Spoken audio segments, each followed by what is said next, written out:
बाया बाया बाया कंटाळा जन्माचा बायकांचा जन्म नको ग बाई सकाळपासून तर रातपर्यंत नुसतं काम काम आणि कामच लागलेलं तिथं कुणाचं ऐकायचं आणि कुणाचं नाही हेच कळत नाही मामांजी उठलं की त्यांना तोंड धुवायला पाणी द्या आणि चुलीवरची छाट ठेवते ना तर ओरडली ना तिकडून सासू पारे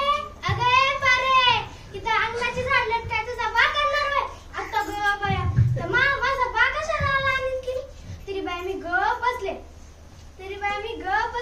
माझी नणंद शाळेला जाते तिची इनी करा फनी करा तिला शाळेला